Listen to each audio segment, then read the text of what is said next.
पाकिस्तान में इमरान खान की party PTI के सांसद आजम खान स्वाति के साथ मारपीट की गई। बताया गया कि उन्होंने सेना प्रमुख जनरल कमर जावेद बाजवा के खिलाफ ट्वीट किया था, जिसके बाद आरोप है कि पहले उन्हें गिरफ्तार किया गया और फिर उनकी पिटाई की गई। कपड़े निकाले गए हैं पार्लियामेंटेरियन के, कौम और मुल्क को बता रहा हूं। आजम खान स्वाति ने अपने ट्वीट में प्रधानमंत्री शहबाज शरीफ को मनी लॉन्ड्रिंग केस में बरी किए जाने पर जनरल बाजवा से सवाल पूछे थे।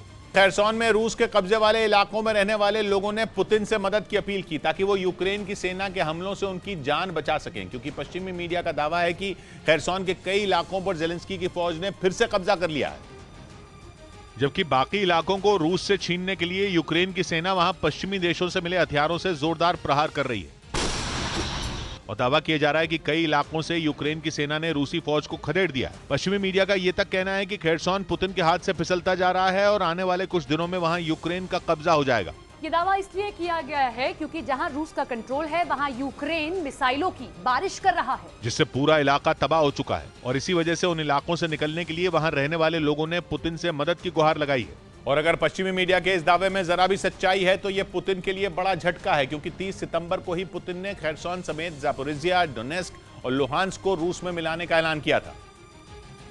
लेकिन यूक्रेन का दावा है कि दक्षिणी खैरसॉन के कुछ इलाकों पर उसकी सेना का कब्जा है और बाकी इलाकों को रूस से छीनने के लिए उसकी सेना ने अपनी पूरी ताकत झोंक दी है। रूस का आरोप है कि जेलेंस्की की फौज रिहायशी इलाकों पर भी दनादन मिसाइलें दाग रही है, जिससे वहां रहने वाले लोगों की जान खतरे में है। इसी वजह से खैरसॉन के रूस समर्थित नेता व्लादिमीर साल्दो ने उन इलाकों से लोगों को निकालने के लिए पुतिन से गुहार लगाई, जिसके बाद यह दावा किया जा रहा है कि पुतिन वहां से न सिर्फ लोगों को निकालेंगे बल्कि रूस जाने पर उन्हें मुफ्त में घर भी देंगे। मतलब यह कि खैरसॉन में रूस की सेना बैकफुट पर है और यूक्रेन की फौज लगातार आगे बढ़ती जा रही है। सिर्फ खैरसॉन ही नहीं बल्कि खार्किव प्रांत के इज्यूम शहर को तो यूक्रेन की सेना ने रूस से छीन लिया और अब पूरे शहर पर यूक्रेन का कब्जा है, जबकि जंग की शुरुआत में ही इज्यूम शहर पर रूसी सेना ने कब्जा कर लिया था। लेकिन दावा है कि पिछले हफ्ते यूक्रेन की सेना ने शहर से पुतिन की फौज को खदेड़ दिया। शहर पूरी तरह यूक्रेन की सेना के कंट्रोल में आने के बाद राष्ट्रपति जेलेंस्की ने वहां का दौरा किया। सबसे पहले उन्होंने जंग के दौरान मारे गए यूक्रेन के सैनिकों के लिए मौन रखा। इसके बाद जेलेंस्की ने सैनिकों के साथ यूक्रेन का झंडा फहराया और राष्ट्रगान गाया। बाद में उन्होंने जंग लड़ रहे सैनिकों का उत्साह बढ़ाने के लिए उनके साथ तस्वीरें भी खिंचवाई। ये वही शहर है जहां पिछले महीने ही एक सामूहिक कब्र मिली थी, जहां से 400 से ज्यादा लोगों के शव बरामद किए गए थे। रूस की सेना ने यूक्रेन की एयर स्ट्राइक को नाकाम कर दिया। रूस ने दावा किया कि उसके ठिकाने पर गिरने वाले ड्रोन को उसकी सेना ने हवा में ही तबाह कर दिए, जिसके लिए उसे सिर्फ 10 सेकंड लगे।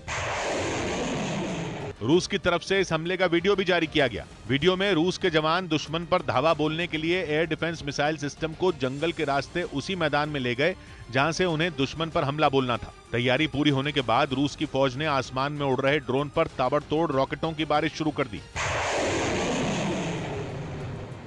जो आसमान को चीरते हुए हवा में मौजूद दुश्मन के ड्रोन की ओर उड़ान भरते दिखे, जिनमें धमाका होते ही वहां धुएं का गुबार छा गया। रूस ने दावा किया कि इस ताबड़तोड़ हमले में यूक्रेन को भारी नुकसान उठाना पड़ा। हालांकि इस हमले में किसी नागरिक को कोई नुकसान नहीं पहुंचा और रूस की सेना का दावा है कि यूक्रेन को नेटो से मिली तोपों को भी तबाह कर दिया।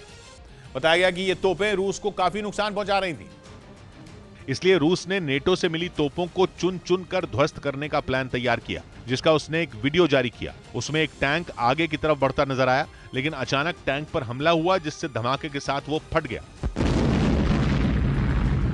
धमाका इतना जबरदस्त था कि वहां काफी देर तक धुएं का गुबार उठता दिखा। रूस के मुताबिक उसने यूक्रेन के कई टैंकों को इसी तरह तबाह किया। महाराष्ट्र के अहमदनगर से दिल दहला देने वाला एक वीडियो सामने आया। वहां एक तेज रफ्तार ट्रक ने बुजुर्ग को कुचल दिया। यह पूरी घटना वहां लगे सीसीटीवी कैमरे में रिकॉर्ड हो गई, जिसमें एक ट्रक बुजुर्ग को रौंदता दिखाई दिया। इससे पहले वहां सड़क से कई गाड़ियां गुजरती नजर आईं। उसी दौरान एक बुजुर्ग सड़क पार करते दिखे, लेकिन जैसे ही वो सड़क के बीचों बीच पहुंचे, सामने से आ रहे तेज रफ्तार ट्रक ने उन्हें जोरदार टक्कर मार दी।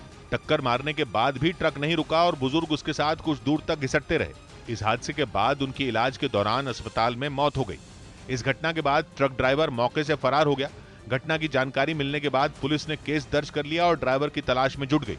इधर दिल्ली के आईजीआई एयरपोर्ट पर मॉस्को से आ रही एक फ्लाइट में बम होने की खबर ने हड़कंप मचा दिया। हालांकि जांच के बाद बम की खबर कोरी अफवाह निकली और विमान में सवार यात्री और क्रू सदस्य सही सलामत दिल्ली पहुंच गए। बताया गया कि रात 11:15 बजे एयरपोर्ट पर कॉल आई थी कि सुबह 3:20 पर जो हवाई जहाज मॉस्को से आ रहा है उसमें बम है, जिसके बाद एयरपोर्ट पर तैनात सुरक्षा टीम सतर्क हो गई और बम निरोधक दस्ते को काम पर लगा दिया गया। जैसे ही विमान लैंड हुआ, उसका कोना कोना छान मारा गया, लेकिन कोई बम नहीं मिला।